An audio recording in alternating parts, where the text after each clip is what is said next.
Hello, അപ്പോൾ ഇന്നത്തെ recipe നല്ല അടിപൊളിയായിട്ടുള്ള രണ്ട് തരം ബിരിയാണിയുടെ റെസിപ്പിയാണ്.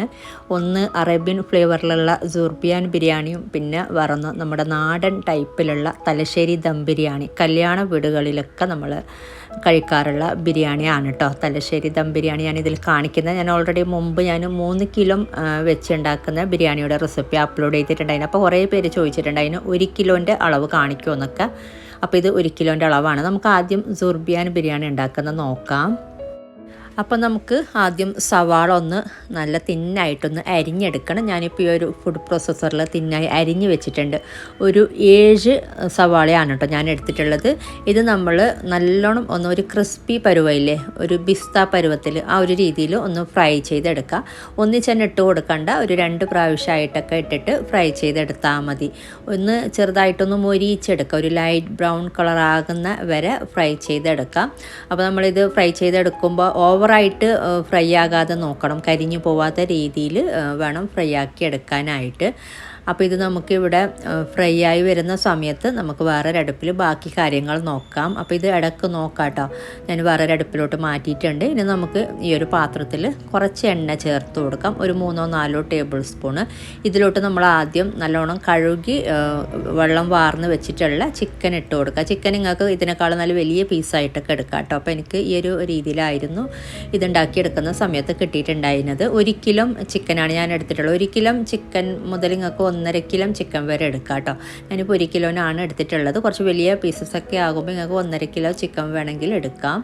ഇത് നമ്മൾ ചെയ്യേണ്ടത് ഈ ഒരു എണ്ണയിൽ ഇതുപോലെ ഒന്ന് നന്നായിട്ടൊന്ന് വഴറ്റി കൊടുക്കുക. ആദ്യം ചിക്കൻ മാത്രം ചേർത്തിട്ട് ഒന്ന് വഴറ്റി കൊടുത്താൽ മതി, തിരിച്ചും മറിച്ചുമിട്ട്.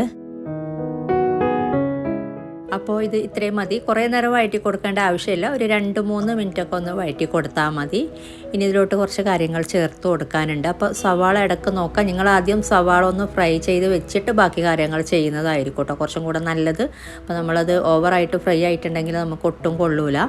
ഇനി ഇതിലോട്ട് ചേർത്ത് കൊടുക്കുന്നത് കുരുമുളക് പൊടിയാണ്. ക്രഷ് ചെയ്ത് വെച്ചിട്ടുള്ള കുരുമുളക് പൊടി 1.5 ടേബിൾ സ്പൂണോളം ചേർത്ത് കൊടുത്തിട്ടുണ്ട്. ഇനി ഇതൊക്കെ ഒന്ന് ഈ ഒരു കുരുമുളക് പൊടിയും ചിക്കനും കൂടെ ഒന്ന് മിക്സ് ചെയ്തിട്ട് നമുക്കിതിലോട്ട് ഇനി കുറച്ച് കാര്യങ്ങൾ ചേർത്ത് കൊടുക്കാനുണ്ട്. അപ്പോൾ ഇത്രയും മതി. ഇനി ഇതിലോട്ട് നമുക്ക് മുളക് പൊടി 1 table spoon Kashmiri chilli powder ചേർത്ത് കൊടുത്തിട്ടുണ്ട്. അതുപോലെ 1 ടേബിൾ സ്പൂണ് മല്ലിപ്പൊടി, 1/2 ടീസ്പൂണ് ചെറിയ ജീരകം വറുത്ത് പൊടിച്ചത്, പിന്നെ 1 ടേബിൾ സ്പൂണ് അറേബ്യൻ മസാലപ്പൊടി ചേർത്ത് കൊടുക്കുന്നുണ്ട്, മന്തി മസാല പൗഡർ, അതുപോലെ മഞ്ഞൾപ്പൊടി, പിന്നെ പാകത്തിനുള്ള ഉപ്പും കൂടെ ചേർത്ത് കൊടുക്കാം. അറേബ്യൻ മസാലപ്പൊടി ഞാൻ ലിങ്ക് കൊടുക്കാം കേട്ടോ, അതുണ്ടാക്കുന്നത് മുമ്പ് ചെയ്തതിൻ്റെ. ഇനി നമ്മളിതിലോട്ട് ചേർത്ത് കൊടുക്കുന്ന ഒരു 3 പൊട്ടാറ്റോ ഒന്ന് കട്ട് ചെയ്തിട്ട് ഇട്ട് കൊടുത്തിട്ടുണ്ട്. പൊട്ടാറ്റോ വേണ്ടെങ്കിൽ ഒഴിവാക്കാം കേട്ടോ, ഓപ്ഷണലാണ്.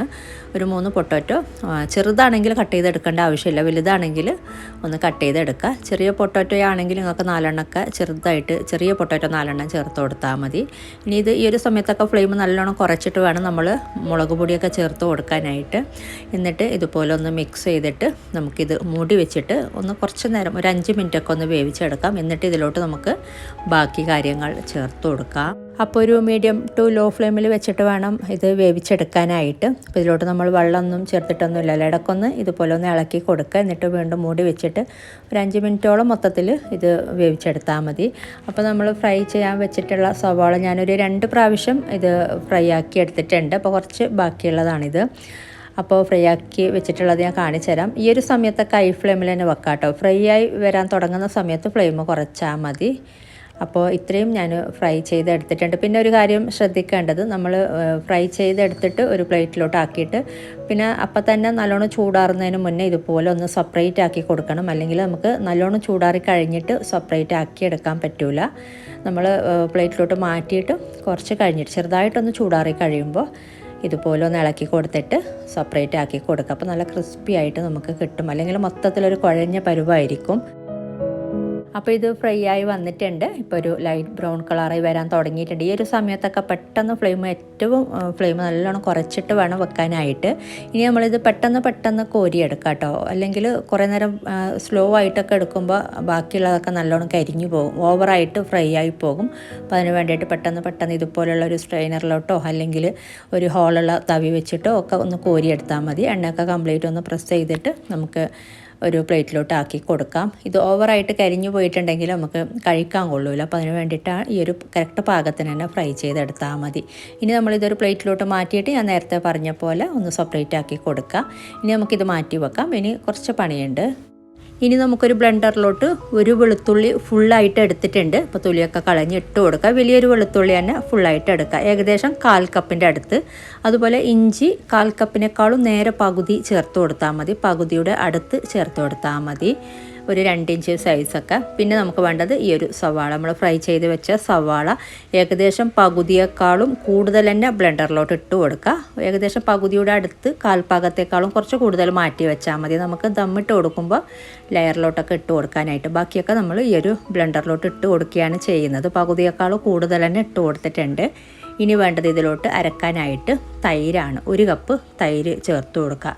എന്നിട്ട് നമുക്കിത് നന്നായിട്ടൊന്ന് അരച്ചെടുക്കാം. അപ്പോൾ ഇത് നന്നായി അരച്ചെടുത്തിട്ടുണ്ട്, നല്ല മഷി പോലെ അരച്ചെടുക്കുക. ഇനി വേണ്ടത് നമ്മൾ നേരത്തെ വേവിക്കാൻ വെച്ചിട്ടുള്ള ചിക്കൻ. ഇതിപ്പോൾ ചെറുതായിട്ടൊന്ന് ഫ്രൈ ആയി വരുന്ന രീതിയിലാണ്. അപ്പോൾ അങ്ങനെ നന്നായിട്ട് വെന്തിട്ടൊന്നുമില്ല, വെന്ത് അടയാതെ നോക്കണം കേട്ടോ. ഇനി ഇതിലോട്ട് നമ്മൾ ചേർത്ത് കൊടുക്കുന്ന നമ്മൾ അരച്ച് വെച്ചിട്ടുള്ള അരപ്പ് ചേർത്ത് കൊടുക്കാം. ആദ്യം നമുക്ക് ഈ ഒരു അരപ്പൊക്കെ റെഡിയാക്കിയിട്ട് ഇങ്ങനെ വേവിക്കാൻ വെച്ചാലും മതി കേട്ടോ. ഞാനിപ്പോൾ ഇതിൻ്റെ ഇടയ്ക്ക് അങ്ങനെ ചെയ്തതേ ഉള്ളൂ.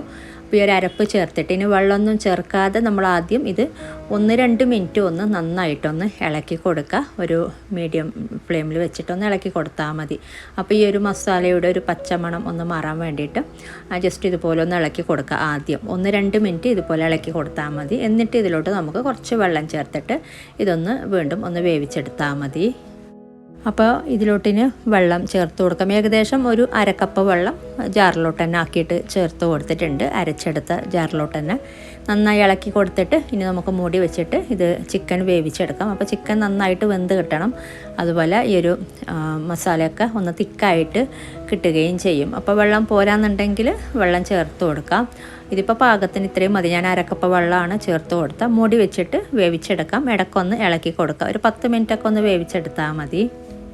അപ്പോൾ ഇത് വേവിച്ചെടുത്തിട്ടുണ്ട്, ഒരു 10 മിനിറ്റോളം വേവിച്ചെടുത്തിട്ടുണ്ട്. ഇതിപ്പോൾ നല്ല തിക്കായി വന്നിട്ടുണ്ട്, ചിക്കനൊക്കെ നല്ല പാകത്തിന് വെന്തിട്ടുമുണ്ട്. അപ്പോൾ ഇത്രയും മതി. ഇതിലോട്ട് ഇനി തക്കാളി, പച്ചമുളക് അങ്ങനെയുള്ള സംഭവങ്ങളൊന്നും ചേർത്ത് കൊടുക്കാനില്ല.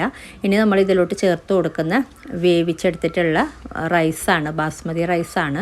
അപ്പോൾ ഞാൻ കുറച്ച് മസാല മാറ്റി വെച്ചിട്ടുണ്ട്. കുറച്ച് മസാല ഈ ഒരു പാത്രത്തിൽ കുറച്ച് കൂടുതലാകും, നമുക്ക് കുറേ റൈസ് ഇട്ട് കൊടുക്കാൻ പറ്റില്ല. അപ്പോൾ അതിന് വേണ്ടിയിട്ട് പിന്നെ വേറൊരു പാത്രത്തിലും കൂടെ ദം ചെയ്തെടുക്കുന്നുണ്ട്. അപ്പോൾ നിങ്ങൾ വലിയ പാത്രമാണെങ്കിൽ നിങ്ങൾക്ക് സെയിം പാത്രത്തിൽ തന്നെ ഒന്നിച്ച് തന്നെ റൈസ് ഇട്ട് കൊടുത്താൽ മതി. 3/4 കിലോ റൈസാണ് കേട്ടോ. ഒരു ഏകദേശം ഒരു 3.5 കപ്പോളം റൈസ് എടുത്തിട്ടുണ്ട്, എടുത്തിട്ടുള്ള ബാസ്മതി റൈസ്. 3/4 വേവ് എന്ന രീതിയിൽ വേവിച്ചെടുത്താൽ മതി. എന്നിട്ട് പകുതി വേവിച്ച റൈസാണ് കേട്ടോ, ചോറാണിപ്പോൾ ഇട്ട് കൊടുത്തിട്ടുള്ളത്. ഇനി ഇതിൻ്റെ മുകളിലോട്ട് നമ്മൾ നേരത്തെ മാറ്റി വെച്ച ഈ ഒരു സവാള ചേർത്ത് കൊടുക്കാം. കുറേശ്ശെ ഇതുപോലെ ഇട്ട് കൊടുത്താൽ മതി. ഇനി നമ്മൾ ഇതിലോട്ട് ഒരു ലെയറും കൂടെ ചോറ് ഇട്ട് കൊടുക്കാനുണ്ട്, റൈസ്. ഇനി അതിന് മുന്നേ നമുക്ക് കുറച്ച് മല്ലിയില അരിഞ്ഞത് ചെറുതായിട്ട് അരിഞ്ഞ് വെച്ച മല്ലിയില ഇട്ട് കൊടുക്കാം. പിന്നെ നെയ്യ് ചേർത്ത് കൊടുക്കുന്നുണ്ട്. ഒരു 2-3 ടീസ്പൂൺ നെയ്യ് ഈ ഒരു സമയത്ത് ഇങ്ങനെ ചേർത്ത് കൊടുക്കാം. പിന്നെ വേണ്ടത് ഒരു മഞ്ഞ കളർ കിട്ടാൻ വേണ്ടിയിട്ട് ഒരു ഇച്ചിരി മഞ്ഞൾപ്പൊടി കലക്കിയ മിൽക്ക് ഇങ്ങനെ കുറേശ്ശെയായിട്ട് ഇങ്ങനെ ഉറ്റിച്ച് കൊടുക്കുന്നുണ്ട്. ഒരു ഡ്രോപ്പായിട്ട് ഇങ്ങനെ അവിടെ ആയിട്ട് ഇട്ട് കൊടുക്കുന്നുണ്ട്. ഒരു മഞ്ഞ കളർ കിട്ടാൻ വേണ്ടിയിട്ട് ഫുഡ് കളർ വേണമെങ്കിൽ ഫുഡ് കളർ ഇട്ട് കൊടുക്കാം, പാലിൽ കലക്കിയിട്ട്. അല്ലെങ്കിൽ കുങ്കുമപ്പൂ വേണമെങ്കിൽ, സാഫ്രോൺ അത് വേണമെങ്കിലും ചേർത്ത് കൊടുക്കാം കേട്ടോ. പിന്നെ ഇനി നമുക്ക് വീണ്ടും നമ്മൾ ബാക്കിയുണ്ടായിന് വേവിച്ച് വെച്ചിട്ടുള്ള റൈസ് ഫുള്ളായിട്ടും ഇതിലോട്ട് ഇട്ട് കൊടുക്കുന്നുണ്ട്. അപ്പോൾ റൈസ് വേവിക്കുമ്പോൾ ഏത് അരിയാണെങ്കിലും ഒന്ന് ശ്രദ്ധിക്കാം കേട്ടോ. 3/4 വേവ് എന്ന രീതിയിൽ മാത്രം വേവിച്ചെടുത്താൽ മതി. അല്ലെങ്കിൽ നമ്മളിത് ദമ്മിട്ട് കൊടുക്കുമ്പോൾ നല്ലോണം വെന്ത് അടഞ്ഞു പോകും. അപ്പോൾ 3/4 വേവ് എന്ന രീതിയിൽ വേവിച്ചെടുക്കുക. ഇനി മൊത്തത്തിൽ ഇപ്പോൾ ഞാൻ റൈസ് ഇട്ട് കൊടുത്തിട്ടുണ്ട്. ഇനി ഇതിൻ്റെ മുകളിൽ നമ്മൾ നേരത്തെ ചെയ്ത പോലെ ഓരോ കാര്യവും റിപ്പീറ്റ് ചെയ്യാം കേട്ടോ. ഓരോ കാര്യവും ഇട്ട് കൊടുക്കുക. ആദ്യം ഞാൻ ചേർത്ത് കൊടുക്കുന്നത് മല്ലിയില അരിഞ്ഞത് കുറേശ്ശെ ഇട്ട് കൊടുക്കുന്നുണ്ട്. പിന്നെ നേരത്തെ ചെയ്ത പോലെ മഞ്ഞൾപ്പൊടി കലക്കിയ മിൽക്ക് കുറേശ്ശെ ഇട്ട് കൊടുക്കുക. അതുപോലെ നെയ്യ് ചേർത്ത് കൊടുക്കുന്നുണ്ട്. ഏറ്റവും ടോപ്പിലാണ് നമ്മൾ ഫ്രൈ ചെയ്ത് വെച്ചിട്ടുള്ള സവാള ഇട്ട് കൊടുക്കുന്നത്. പിന്നെ ഞാൻ ഇതിലേക്കുള്ള ബിരിയാണിക്കൊക്കെ വേണ്ടിയിട്ട് അരി വേവിച്ചെടുക്കുമ്പോൾ വാർത്തെടുക്കുകയാണ് കേട്ടോ ചെയ്യാറുള്ളത്, വറ്റിച്ചെടുക്കലല്ല. അപ്പോൾ അരി വേവിച്ചെടുക്കുമ്പോൾ നമുക്ക് ഇതിലോട്ട് 2-3 ഗ്രാമ്പൂ, ഒരു ചെറിയ കഷ്ണം പട്ട, 2 ബേ ലീഫ് അങ്ങനത്തെ കാര്യങ്ങളൊക്കെ ചേർത്ത് കൊടുക്കാറുണ്ട്. എന്നിട്ട് നമ്മൾ വറുത്തെടുത്തിട്ട് അതൊക്കെ മാറ്റിയിട്ടാണ് ഇതിലോട്ട് റൈസ് ഇട്ട് കൊടുക്കാറുള്ളത്. ഏത് ബിരിയാണി ഉണ്ടാക്കുമ്പോൾ ഞാൻ അങ്ങനെ തന്നെയാണ് കേട്ടോ ചെയ്യാറുള്ളത്. അപ്പോൾ ഇനി അവസാനമായിട്ട് ഇതിപ്പോൾ എന്താ കണ്ടില്ല, സവാളയും കൂടെ ചേർത്ത് കൊടുക്കുന്നുണ്ട്, നമ്മൾ ഫ്രൈ ചെയ്തെടുത്ത സവാള.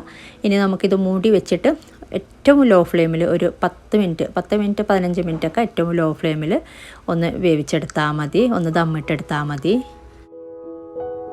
അപ്പോൾ ഇതൊരു 15 മിനിറ്റോളം വെച്ചിട്ടുണ്ടായിന്, ഫ്ലെയിം നല്ലോണം കുറച്ചിട്ട്. അപ്പോൾ ഇത്രയും മതി. അപ്പോൾ നല്ല അടിപൊളിയായിട്ടുള്ളൊരു സുർബിയാൻ ബിരിയാണിയാണ്, അറേബ്യൻ ബിരിയാണി.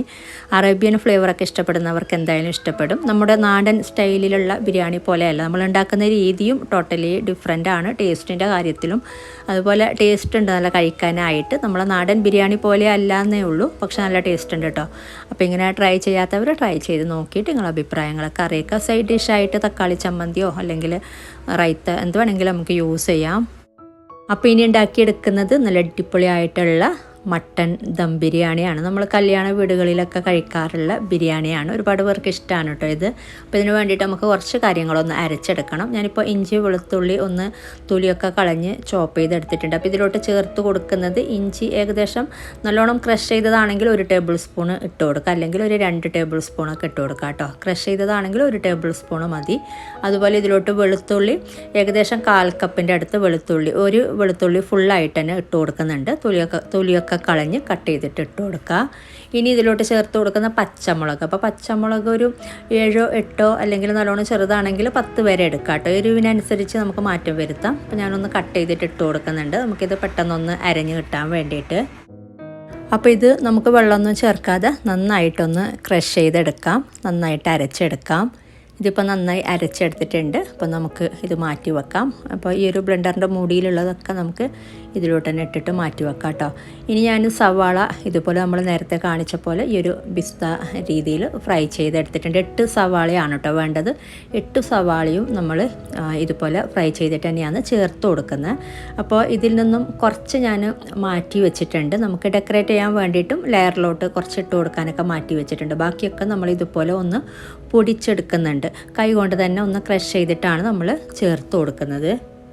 ഇനി നമുക്കൊരു പാത്രത്തിലോട്ട് മട്ടൻ ചേർത്ത് കൊടുക്കാം. കഴുകിയെടുത്ത് വെച്ചിട്ടുള്ള മട്ടനാണ്. 1 കിലോ മുതൽ 1.5 കിലോ വരെ മട്ടൻ ചേർത്ത് കൊടുക്കാം കേട്ടോ. ഞാനിപ്പോൾ 1 കിലോനേക്കാളും കുറച്ച് കൂടുതൽ തന്നെ ഉണ്ട്. അപ്പോൾ 1.5 കിലോനേക്കാളും കുറച്ച് കുറവാണ്, കുഴപ്പമില്ല. 1.5 കിലോ ചേർത്ത് കൊടുക്കുകയാണെങ്കിൽ നല്ല കൂടുതൽ ടേസ്റ്റാണ്. പിന്നെ ഇതിലോട്ട് നമ്മൾ അരച്ച് വെച്ച ഇഞ്ചി വെളുത്തുള്ളി ഈ ഒരു പേസ്റ്റ് ചേർത്ത് കൊടുക്കാം. ഇനി നമ്മൾ വഴറ്റിയെടുക്കുന്ന പരിപാടിയൊന്നുമില്ല കേട്ടോ, എല്ലാം മൊത്തത്തിൽ ഇതിലോട്ട് ഇട്ട് കൊടുക്കുകയാണ് ചെയ്യുന്നത്. അപ്പോൾ തക്കാളി 4 മീഡിയം സൈസിലുള്ള തക്കാളി ചേർത്ത് കൊടുത്തിട്ടുണ്ട്, ചെറുതായിട്ട് അരിഞ്ഞത്. അതുപോലെ മല്ലിയില അരിഞ്ഞത് 3/4 കപ്പോളം മല്ലിയില അരിഞ്ഞത് ചേർത്ത് കൊടുക്കുന്നുണ്ട്. പിന്നെ ഏകദേശം 1/2 കപ്പോളം പുതിനയില അരിഞ്ഞതും കൂടെ ചേർത്ത് കൊടുക്കുന്നുണ്ട്. 1/2 കപ്പ് പുതിനയും ഒരു 3/4 കപ്പ് മല്ലിയില അരിഞ്ഞതും ചേർത്ത് കൊടുത്താൽ മതി. പിന്നെ വേണ്ടത് ഇതിലോട്ട് നമ്മൾ നേരത്തെ ഫ്രൈ ചെയ്ത് ക്രഷ് ചെയ്ത് വെച്ചിട്ടുള്ള ഈ ഒരു സവാള ചേർത്ത് കൊടുക്കാം. ഈ ഒരു പിസ്ത പരുവത്തിൽ ചെയ്തിട്ടുള്ള സവാള മൊത്തത്തിൽ ഇതുപോലെ ചേർത്ത് കൊടുക്കുകയാണ് ചെയ്യുന്നത്. നമ്മൾ ഡെക്കറേറ്റ് ചെയ്യാൻ വേണ്ടിയിട്ട് മാത്രം കുറച്ച് മാറ്റി വെച്ചിട്ടുണ്ട്. ഇനി ഇതിലോട്ട് garam masala powder 2 teaspoon garam masala powder ചേർത്ത് കൊടുക്കുന്നുണ്ട്. ഇനി വേണ്ടത് 1/2 ടീസ്പൂണ് കുരുമുളക് പൊടി ചേർത്ത് കൊടുക്കുന്നുണ്ട്. അതുപോലെ 1/2 ടീസ്പൂണ് മഞ്ഞൾപ്പൊടി, പിന്നെ പാകത്തിനുള്ള ഉപ്പ് ചേർത്ത് കൊടുക്കുക. ഇനി വേണ്ടത് ഇതിലോട്ട് നാരങ്ങ പിഴിഞ്ഞത്, ഒരു ചെറിയൊരു മീഡിയം സൈസിലുള്ള ഒരു നാരങ്ങ പിഴിഞ്ഞത് ഫുള്ളായിട്ട് തന്നെ ചേർത്ത് കൊടുത്തിട്ടുണ്ട്. പിന്നെ തൈര് ചേർത്ത് കൊടുക്കാം. 1/2 കപ്പ് തൈരാണ് കേട്ടോ ചേർത്ത് കൊടുത്തിട്ടുള്ളത്. ഇനി ഇതിലോട്ട് 1 2 ടീസ്പൂണ് നെയ്യ് ചേർത്ത് കൊടുക്കുന്നുണ്ട്. എന്നിട്ട് നമുക്കിതെല്ലാം കൂടെ നന്നായിട്ടൊന്ന് മിക്സ് ചെയ്തെടുക്കുക. നമ്മളിത് നന്നായി മിക്സ് ചെയ്തെടുത്തിട്ട് നമ്മൾ വേവിച്ചെടുക്കുകയാണ് കേട്ടോ ചെയ്യുന്നത്. ഇതിപ്പോൾ ഞാൻ നന്നായി മിക്സ് ചെയ്തെടുത്തിട്ടുണ്ട്. ഇനി നമുക്കിത് അടുപ്പിലോട്ട് മാറ്റാം. അപ്പോൾ നമ്മൾ അടുപ്പിലോട്ട് മാറ്റിയ ശേഷം ആദ്യം ഇതുപോലെ ഏകദേശം ഒരു 5 മിനിറ്റിൻ്റെ അടുത്ത് ഇതുപോലെ ഒന്ന് ഇളക്കി കൊടുക്കുക കേട്ടോ. ഒരു 3 മിനിറ്റൊക്കെ എന്തായാലും ഇതുപോലെ ഒന്ന് ഇളക്കി കൊടുക്കുക. എന്നിട്ട് ഒരു മീഡിയം ഫ്ലെയിമിൽ വെച്ചാൽ മതി. എന്നിട്ട് നമുക്കിതിലോട്ട് ഒരു ഇച്ചിരി വെള്ളം ചേർത്തിട്ട് ഇതിൽ തന്നെയാണ് കേട്ടോ വേവിച്ചെടുക്കുന്നത്. നിങ്ങൾക്ക് വലിയ പാത്രം വേണമെങ്കിൽ വലിയ പാത്രത്തിൽ ചെയ്യാം. ഞാൻ 2 പാത്രത്തിലായിട്ട് പിന്നീട് ദം ചെയ്തെടുക്കുന്നുണ്ട്. പിന്നെ പ്രഷർ കുക്കറിൽ വേണമെങ്കിലും ചെയ്യാം കേട്ടോ. മട്ടൻ്റെ വേവ് അനുസരിച്ച് പ്രഷർ കുക്കറിൽ വേവിച്ചെടുത്താൽ മതി. അതുപോലെ പ്രഷർ കുക്കറിൽ വേവിച്ചെടുക്കുമ്പോൾ ഒരുപാട് വെള്ളം ചേർക്കരുത്. ഇത് നമ്മൾ ഇതുപോലെ ഇനിയിപ്പോൾ ഇച്ചിരി വെള്ളം ചേർക്കുന്നുണ്ട്. എന്നിട്ട് വേവിച്ചെടുത്തിട്ട് ഒരു പകുതി വേവാകുമ്പോൾ ഒരു കാര്യം കൂടെ ചേർത്ത് കൊടുക്കാനുണ്ട്. അപ്പോൾ ഇതിപ്പോൾ ഇത്രയും മതി. ഇതിലോട്ട് നമുക്ക് വെള്ളം ചേർത്ത് കൊടുക്കാം. ഏകദേശം വേവാനുള്ള വെള്ളം ചേർത്ത് കൊടുത്താൽ മതി. ഇടയ്ക്കിടയ്ക്ക് ഇളക്കി കൊടുത്തിട്ട് വേണം വേവിച്ചെടുക്കാനായിട്ട്. മൂടി വെച്ചിട്ട് വേവിച്ചെടുക്കുക. ഒരുപാട് വെള്ളം ചേർക്കരുത് കേട്ടോ. ഈ ഒരു മട്ടനിൽ നിന്ന് വെള്ളം ഇറങ്ങി വരും. പ്രഷർ കുക്കറിൽ ചെയ്യുമ്പോഴും വെള്ളം കൂടുതൽ ചേർക്കാതെ നോക്കണം. ഇനി നമുക്കിത് വേവിച്ചെടുക്കാം മൂടി വെച്ചിട്ട്.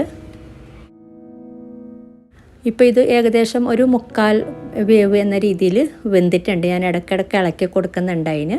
അപ്പോൾ കംപ്ലീറ്റ് വേഗം നിൽക്കണ്ട, ഒരു 1/4 ഭാഗം വേകുമ്പോൾ അല്ലെങ്കിൽ ഒരു പകുതി വേവാകുമ്പോൾ നമുക്കിതിലോട്ട് തേങ്ങാപ്പാൽ ചേർത്ത് കൊടുത്താൽ മതി. അപ്പോൾ കുക്കറിലാണെങ്കിലും നിങ്ങൾ ഇടയ്ക്ക് തുറന്നിട്ട് തേങ്ങാപ്പാൽ ചേർത്തിട്ട് പിന്നെ ഇതുപോലെ ഒന്ന് കുക്കറിൻ്റെ മൂടി തുറന്നിട്ട് തന്നെ വേവിച്ചെടുത്താൽ മതി കേട്ടോ. അപ്പോൾ 1 കപ്പ് തേങ്ങാപ്പാലാണ് ചേർത്ത് കൊടുക്കുന്നത്. കുറച്ച് തിക്കായിട്ടുള്ള 1-ാം പാൽ തന്നെയാണ് ചേർത്ത് കൊടുക്കുന്നത്. ഇനി നമ്മൾ വീണ്ടും മൂടി വെച്ചിട്ട് വേവിച്ചെടുക്കാം.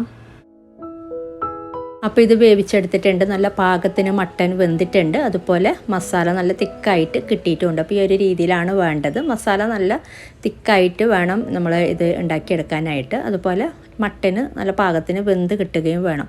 അപ്പോൾ ഇനി നമുക്ക് ദമ്മിടാനായിട്ട് ഞാൻ കുറച്ച് മസാല മാറ്റി വെച്ചിട്ടുണ്ട്. 2 പാത്രത്തിലായിട്ടാണ് കേട്ടോ. ഇതുപോലുള്ള വേറൊരു പാത്രത്തിലും കൂടെ ഞാൻ ദമ്മിട്ടെടുക്കുന്നുണ്ട്. അപ്പോൾ അതിന് വേണ്ടിയിട്ട് ഇതിലോട്ട് ഏകദേശം പകുതിയേക്കാളും കൂടുതൽ മസാല ഈ ഒരു പാത്രത്തിലോട്ട് ഇട്ട് കൊടുക്കുന്നുണ്ട്. ചോറ് ഞാൻ ഓൾറെഡി വേവിച്ചെടുത്തിട്ടുണ്ട്.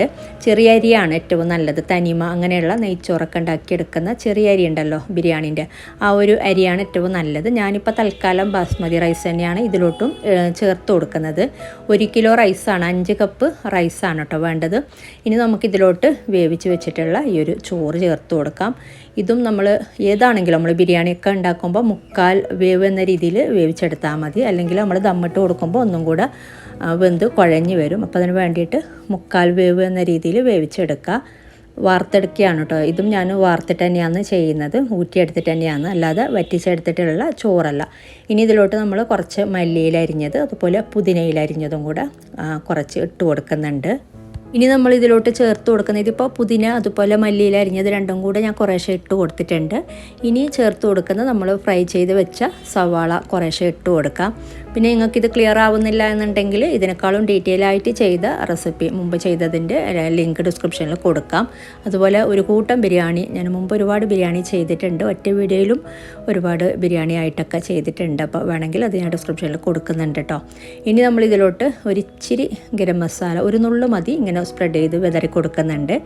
ഇനി യെല്ലോ ഫുഡ് കളർ അല്ലെങ്കിൽ മഞ്ഞൾപ്പൊടി ഒരിച്ചിരി പാലിൽ മിക്സ് ചെയ്തത് ഇങ്ങനെ കുറേശ്ശെയായിട്ട് തൂകി കൊടുക്കാം. ഇനി വേണ്ടത് അവസാനമായിട്ട് നെയ്യ് ചേർത്ത് കൊടുക്കുന്നുണ്ട്. 1-2 ടീസ്പൂൺ നെയ്യ് മുകളിലോട്ട് ഇട്ട് കൊടുത്തിട്ട് ഇനി വീണ്ടും ഇതിൻ്റെ മുകളിൽ നമ്മൾ റൈസ് തന്നെയാണ് ഇട്ട് കൊടുക്കുന്നത്. ഞാൻ നേരത്തെ പറഞ്ഞ പോലെ നിങ്ങൾക്ക് 2 ലെയറായിട്ട് മസാല വെച്ചിട്ട് 2 ലെയറായിട്ടും എടുക്കാം കേട്ടോ. ഇതിപ്പോൾ ഞാൻ റൈസ് മാത്രമാണ് ഇങ്ങനെ ലെയർ ചെയ്തെടുക്കുന്നുള്ളത്. ഇനി നമ്മളിത് വീണ്ടും റിപ്പീറ്റ് ചെയ്താൽ മതി ആദ്യം ചെയ്ത പോലെ. അപ്പോൾ നമ്മൾ ആദ്യം ഒരു ലെയറിലോട്ട് ഇട്ട് കൊടുത്ത പോലെ എല്ലാ കാര്യങ്ങളും ചേർത്ത് കൊടുത്തിട്ടുണ്ട്. മല്ലിയില, പുതിന, അതുപോലെ സവാള ഫ്രൈ ചെയ്തത് എല്ലാം കൂടി ഇട്ട് കൊടുത്തിട്ടുണ്ട്. ഇനി നമ്മളിത് മൂടി വെച്ചിട്ട് ഒരു 10 മിനിറ്റ് ഒന്ന് ലോ ഫ്ലെയിമിൽ വെച്ചിട്ടൊന്ന് നമുക്ക് ഫ്ലെയിം ഓഫ് ചെയ്യാം. അപ്പോൾ ദമ്മിട്ടെടുക്കാം കേട്ടോ. അപ്പോൾ ഇത്രയേ ഉള്ളൂ. അപ്പോൾ നല്ല അടിപൊളിയായിട്ടുള്ള ബിരിയാണിയാണിത്. നല്ല ടേസ്റ്റ് ഉണ്ട് കഴിക്കാനായിട്ട്. അപ്പോൾ ട്രൈ ചെയ്യാത്തവർ ട്രൈ ചെയ്ത് നോക്കിയിട്ട് നിങ്ങളുടെ അഭിപ്രായങ്ങളൊക്കെ അറിയിക്കാം കേട്ടോ.